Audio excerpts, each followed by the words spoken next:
നമസ്കാരം. കഴിഞ്ഞ ദിവസം കൊണ്ടുപിടിച്ചുകൊണ്ട് നമുക്കറിയാവുന്നതുപോലെ ഒരു രാജ്യം ഒരു തെരഞ്ഞെടുപ്പ് എന്ന മുദ്രാവാക്യം ഉയർത്തിപ്പിടിച്ചുകൊണ്ട് ആ ഒരു സംഭവം അങ്ങ് ലോക്സഭയിൽ അവതരിപ്പിച്ചു കേന്ദ്രം. അങ്ങനെ അവതരിപ്പിച്ചു കഴിഞ്ഞപ്പോൾ അദ്ദേഹം നമുക്കറിയാവുന്ന പോലെ അർജുൻ റാം മേഘ്വാൾ എന്ന് പറയുന്ന നമ്മുടെ നിയമമന്ത്രിയാണ് ഈ ബില്ല് അവതരിപ്പിക്കുന്നത്. സ്വാഭാവികം പ്രതിപക്ഷത്തിൻ്റെ ഭാഗത്ത് നിന്ന് അതിശക്തമായ വാഗ്വാദങ്ങൾ ഉണ്ടാകുന്നു. ഇത് ഭരണഘടനാ വിരുദ്ധമാണ് എന്നുള്ള തരത്തിൽ വാക്കുകൾ അങ്ങോട്ടും ഇങ്ങോട്ടും കോരിച്ചൊരിയുന്നു എന്നൊക്കെ പറയാം. ഈ രീതിയിലൊക്കെ അവിടെ വലിയ തർക്കങ്ങളും വിതർക്കങ്ങളും ഒക്കെ ഉണ്ടായിക്കൊണ്ടിരിക്കുന്ന സാഹചര്യത്തിൽ ഒടുവിൽ അതിനെ ജോയിന്റ് പാർലമെന്ററി സമിതിക്ക് വിടാൻ തന്നെ തീരുമാനത്തിൽ എത്തിച്ചേരുകയും ചെയ്തു. ഇതിന് കുറച്ച് കാലതാമസം എടുക്കുന്ന പ്രോസസ്സാണ്. ഏകദേശം ഒരു 2029 സംഭവിച്ചില്ലെങ്കിലും 2034 കൂടി ഇത് നമ്മുടെ രാജ്യത്ത് നടപ്പിലാകാനാണ് സാധ്യത എന്നുള്ള തരത്തിലാണ് വാർത്തകൾ വന്നുകൊണ്ടിരിക്കുന്നത്.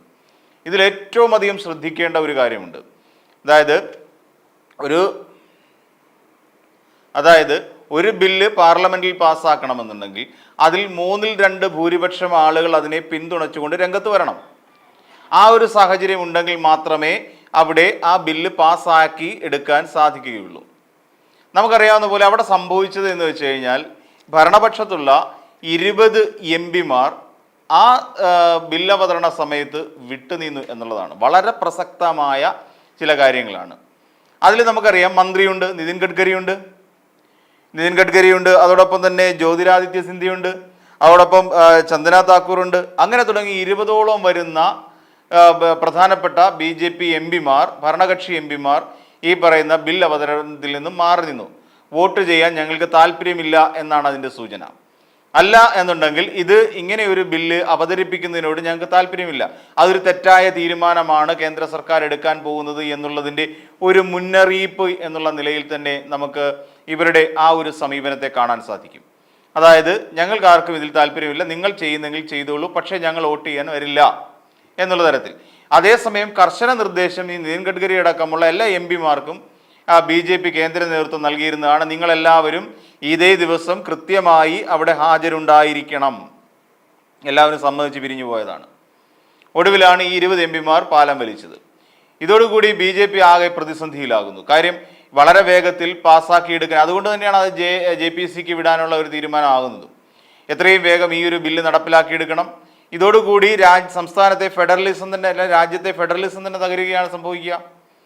അതായത് ഇപ്പോൾ ഒരു 5 വർഷം അങ്ങോട്ട് കഴിയുമ്പോൾ പാർലമെന്റിന്റെ രീതി അനുസരിച്ച് പാർലമെന്റിൽ എന്താണോ തെരഞ്ഞെടുപ്പ് നടന്നത്, 2024 തെരഞ്ഞെടുപ്പ് നടക്കുന്നു. 2029 വരെയുള്ള കാലഘട്ടത്തിൽ ഇരിക്കാൻ പറ്റുന്നവർക്ക് മാത്രം ഇരിക്കാൻ പറ്റും. അതായത് 2024നും 2028നും ഇടയിൽ തെരഞ്ഞെടുപ്പ് നടന്ന് സർക്കാർ അധികാരത്തിൽ കയറിയിട്ടുള്ള സംസ്ഥാനങ്ങൾക്കൊന്നും ഈ ഭരണം പൂർത്തിയാക്കാൻ കഴിയില്ല. അതായത് വരാൻ പോകുന്ന ഒരു പ്രശ്നമെന്ന് വെച്ചാൽ 2026 നമ്മുടെ സംസ്ഥാന മന്ത്രിസഭ അധികാരത്തിൽ കയറുന്നു. ഈ സംസ്ഥാന മന്ത്രിസഭയ്ക്ക് ഒരു കാരണവശാലും ഈ നിയമ പ്രാബല്യത്തിൽ വന്നു കഴിഞ്ഞുള്ള കാര്യമാണ് പറയുന്നത്.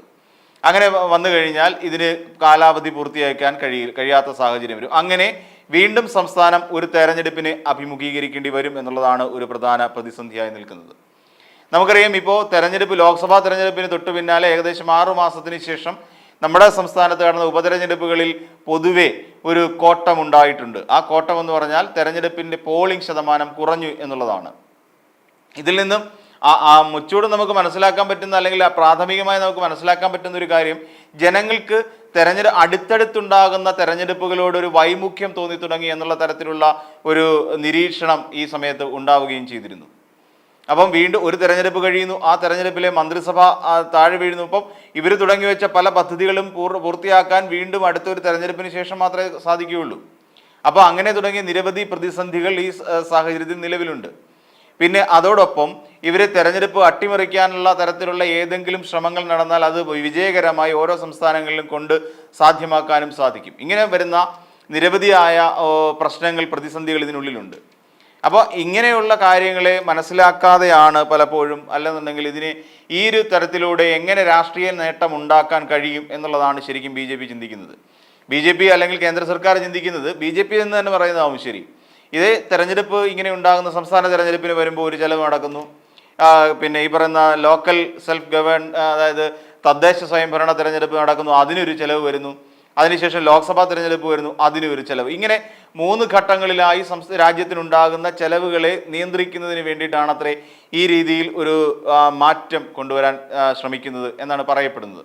പക്ഷേ ഇതൊന്നുമല്ല. എന്നാൽ തദ്ദേശ സ്വയംഭരണ തെരഞ്ഞെടുപ്പ് ഇതിനോടൊപ്പം നടക്കുമോ? ഇല്ല. വീണ്ടും 3 മാസം, അതായത് 100 ദിവസം കഴിഞ്ഞെങ്കിൽ മാത്രമേ, അതായത് ലോക്സഭാ തെരഞ്ഞെടുപ്പും നമ്മുടെ നിയമസഭയിലേക്കുള്ള തെരഞ്ഞെടുപ്പും രണ്ടും ഒരുമിച്ച് നടക്കുന്നു. അതിനുശേഷം ഏകദേശം 100 ദിവസം കൂടി കഴിഞ്ഞിട്ട് മാത്രമേ തദ്ദേശ സ്വയംഭരണ തെരഞ്ഞെടുപ്പ് നടക്കാൻ സാധ്യതയുള്ളൂ. അങ്ങനെ വരുമ്പോൾ വീണ്ടും ഒരു തെരഞ്ഞെടുപ്പിനെ കൂടി നമ്മൾ അടുത്ത ദിവസങ്ങളിൽ 3 മാസത്തിന് ശേഷം വീണ്ടും അടുത്ത തെരഞ്ഞെടുപ്പിന് വേണ്ടി നമ്മൾ തയ്യാറായിരിക്കണം എന്നർത്ഥം. പിന്നെ തന്നെയുമല്ല, ഇനിയിപ്പോൾ ഇതുമായിട്ട് ബന്ധപ്പെട്ട് മണ്ഡലങ്ങളുടെ വിഭജനം കാര്യക്ഷമമാക്കണം, മണ്ഡലങ്ങളുടെ വിഭജനം വരാനുണ്ട്, അങ്ങനെ തുടങ്ങി നിരവധി കാര്യങ്ങൾ വരാനുണ്ട് ഈ ഒരു നിയമം നടപ്പിലാക്കുന്നതുമായി ബന്ധപ്പെട്ട്. എന്നിട്ട് പോലും ഇപ്പോൾ ഏറ്റവും കൂടുതൽ ചർച്ചയായിരിക്കുന്നത് സത്യത്തിൽ ഈ ബില്ല് നടപ്പായോ നടപ്പായില്ലയോ എന്നുള്ളതല്ല. 20 പേരടങ്ങുന്ന ഒരു വിഭാഗം BJP MP-മാർ ഇത് വോട്ട് ചെയ്യാൻ എത്തിയിട്ടില്ല എന്നുള്ളതാണ്. ആകെ വേണ്ടത് 260 MP-മാർ ബില്ലിനെ പിന്തുണച്ചുകൊണ്ട്, അതായത് 467 MP-മാർ ആകെ ഉണ്ടായിരുന്നു.